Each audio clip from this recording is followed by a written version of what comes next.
So to conclude, Kimberly, Vance, what about solutions, way of passages to progress? Great, thank you. And I want to pick up on a previous comment you've made about how restricted spaces of education can be private, public. But also, I mean, when I looked at this question, I thought we need to unpack the word education. Because for many in our communities, there's huge barriers around access to formal education because of bullying, because of disconnection from family, or in fact expulsion from family. A lot in LGBT communities worldwide don't complete formal education and face huge barriers around that. So looking at sort of informal ways of learning are very important. And I'm going to highlight two sort of extremes of the spectrum of education here in my examples. But we did a project, it was a while ago now, on best practices for education and advocacy around human rights for the LGBT community. It was a global project. We invited people to submit case studies, and then we were going to do a publication of 10 and have them presented at an international dialogue in Argentina. And we got over 150 submissions of case studies, and we had to select down to 10, which was very difficult. But what was interesting was to look at the breakdown of the kinds of case studies we got. And this is why understanding regional context is very important in terms of best practices around education. Because almost exclusively, the case studies that we got from Europe and North America fell into three categories.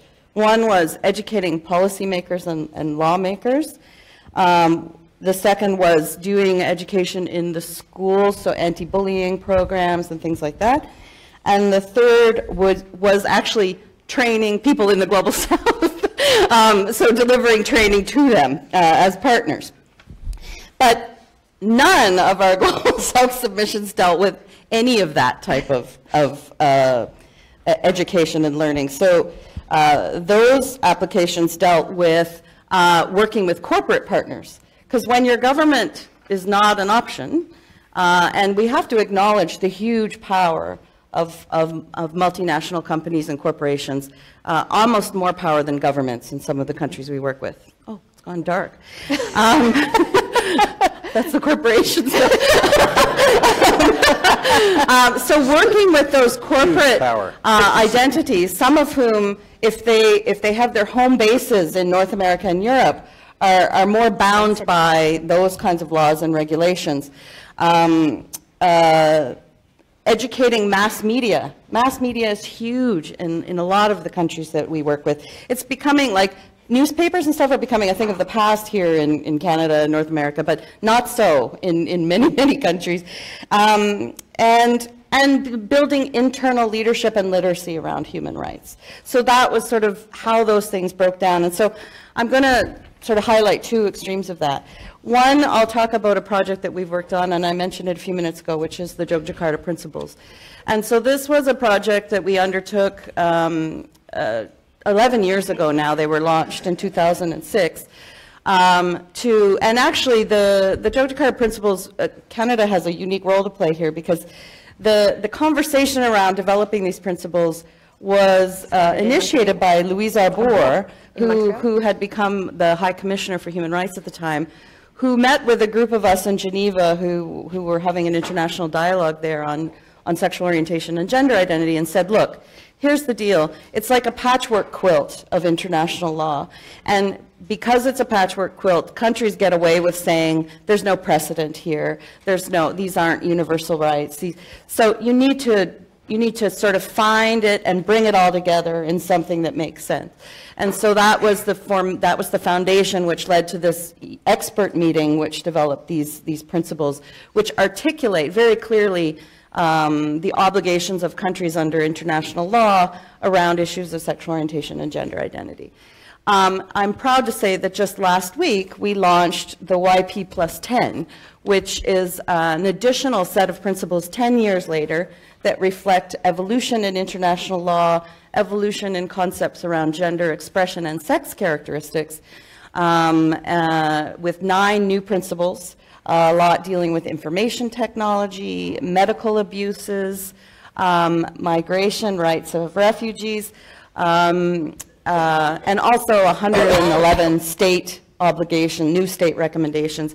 And there will be a whole curriculum that kind of rolls out of these principles. So that's the kind of more formal legal thing. But the more fun story to tell is in this process of these welcoming these case studies, we got a case study from Eastern Europe, from an organization that identified that the key problem for them in terms of any human rights advocacy was that their population didn't actually see them as human beings. They thought they were like scary monsters, right? And so they actually developed a whole program. They spent a year on this, saying, how can we get into the minds and hearts of people on an everyday basis? We have no budget. You know, how are we going to do this? How are we going to humanize our communities and population? We are going to get a contestant on Who Wants to Be a Millionaire.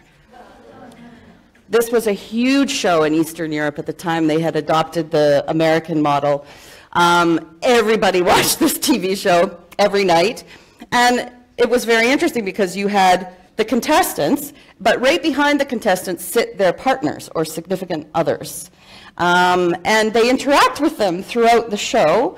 You're also allowed to call out to friends and family for help on any of the questions. They spent a year learning questions, learning trivia, learning and getting one person, this one woman, through the process of becoming a contestant on this game show. And she was successful.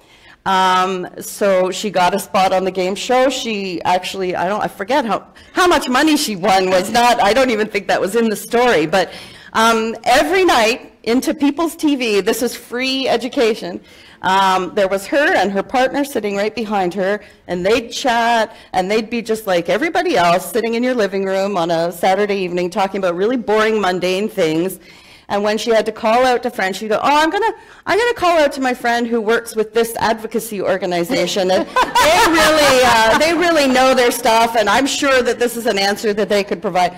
It was fascinating. She had us like totally entranced with this story, and it was brilliant. It was a brilliant strategy, and I'm sure everybody, you know, sitting in watching television thought that this was just a fluke. But like the Rosa Parks story, which we all know was not just an accident, you know, there was a concentrated effort to make this a strategy and a plan to use the mass media free to humanize a population that was kind of being thought of as monsters. And so I like to tell that story. It's a great story. Yeah, Thank you. And